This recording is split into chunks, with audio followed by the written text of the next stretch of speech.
Good morning. It's Saturday, December 17th, just a week before Christmas. It's Florida. I'm out here in a t-shirt.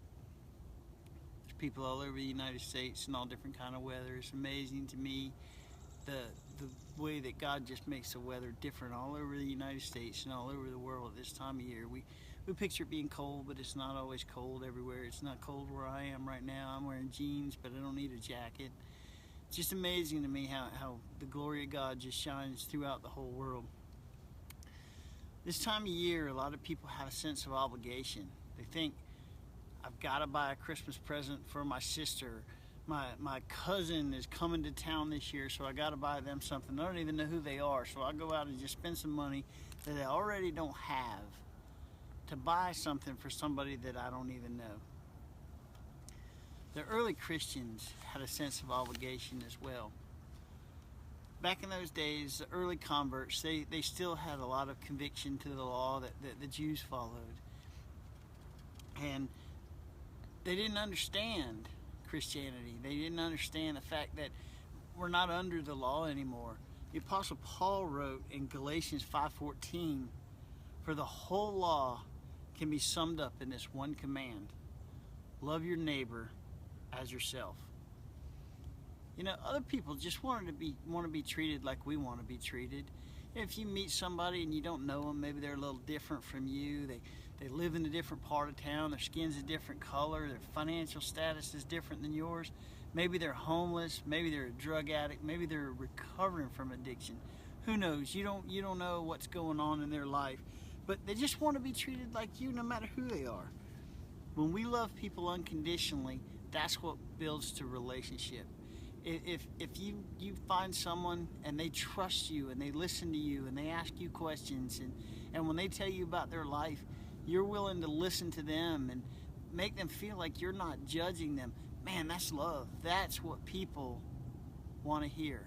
That's what people want to see.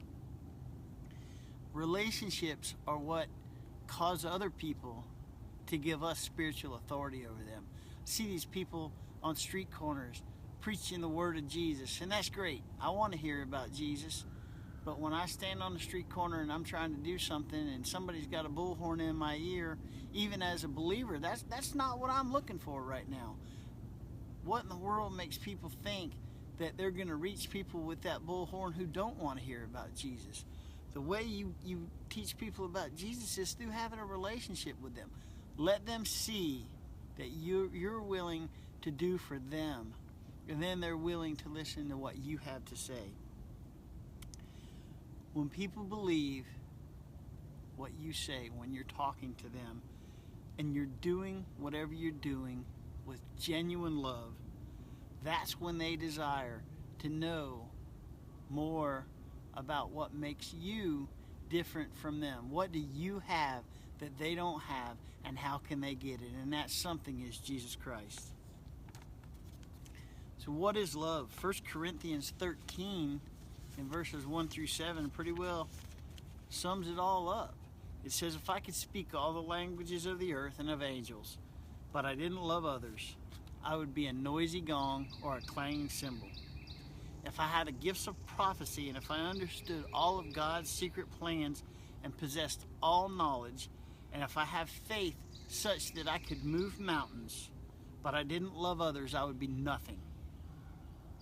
If I gave everything I had to the poor and even sacrificed my body, I could boast about it.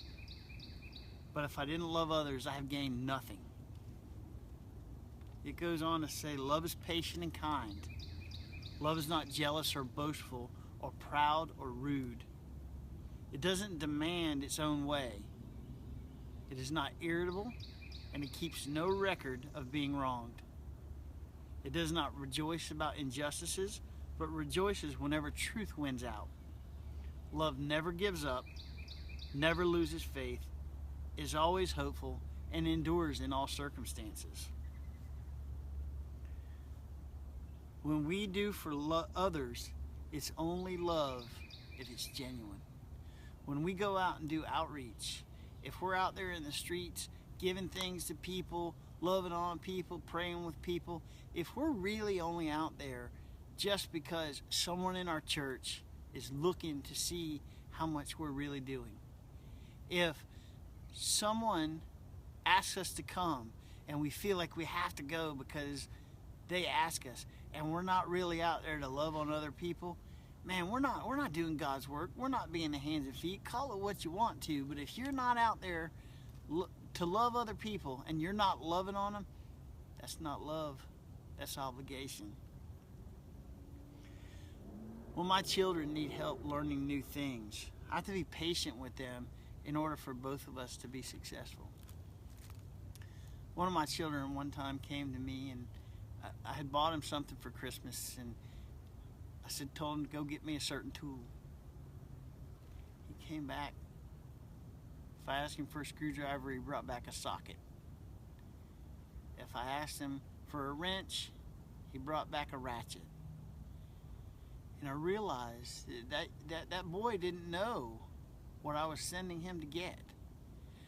And I started to get mad at him, and I realized I was the one who hadn't taught him. I had to stop, back up, put my pride aside, and take that child and teach him.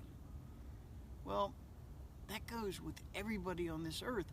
If I know something, it doesn't mean you know it. You might know something I don't know. We have to work together and be patient with one another when we don't have the knowledge that another person has.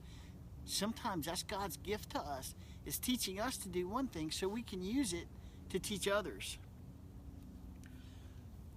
A lot of times people will try to take our mistakes, the mistakes in our past life, and they will try to use them against us. People want to point fingers. 30 years ago you did this. A year ago you did that. And they don't want to forgive us.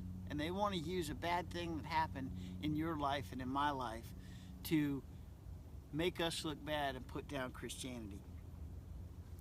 I know a young lady. She's very close to me. We have a past that nothing good ever came from, except for a child. We didn't have a good relationship. We weren't really even very good friends. And both of our lives were really rocky for many, many years. And today, clearly my life has changed. And that young lady's life has changed too. She went through a time in her life that was very, very dark. And one day she came to me, and she came to my wife, and she just let us pour out love on her. And today, instead of being an angry person that thinks, I'm just trying to get something for me, she sees the love that I try to pour out on other people. And it's come so close that she doesn't just call my wife by her name. She calls her friend. And my wife calls her friend. Man, that's not a relationship that people can do. That's a relationship that only comes from God. And sometimes God's just going to use our mistakes for good like that. Sometimes we pray and we ask God for things, and we're expectant. And the Bible tells us to be expectant. But sometimes God's plan isn't our plan. The Word says, our ways are not your ways, Lord. Sometimes the results of our prayer aren't what we want, and we feel like God's abandoned us.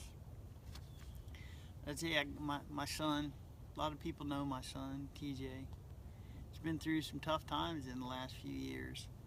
It's almost 8 years ago now, he was in a car accident. Many children lost their lives.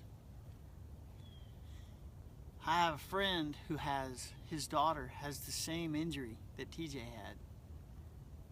And he came to me and he said, I'd like to talk to you and your family. And he talked to us about Jesus. And I didn't want to hear that.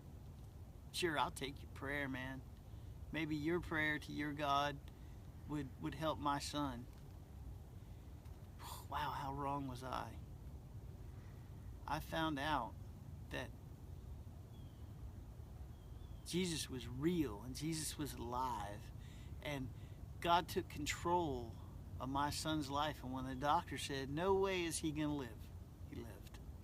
Then they said, no way will he not be a vegetable. He's not a vegetable. Then they said, no way will he ever walk. Today he walks and he talks.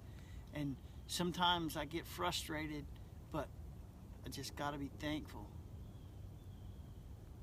I still have my son. So many people were in that car, they don't have their child at all. When you serve other people effortlessly and unconditionally, that person will see Jesus through you. So many people have a bad impression of what Christians are because we don't live the life and show people that we are who we say we are. Just like God is who he says he is, and Jesus is who he says he is. When we go out in the streets and we say we're a Christian and we don't live it and we don't walk it and we don't love people, maybe those people have reason to doubt. In order for us to reach people every day, we have to be the light of the world every day. That light only comes through Jesus Christ. I would just encourage you today, go out and love someone. Find someone you don't know and say hello. Give them a smile. Sometimes just a smile is enough to just change someone's day. I just want to say to you, Merry Christmas. Have a great day.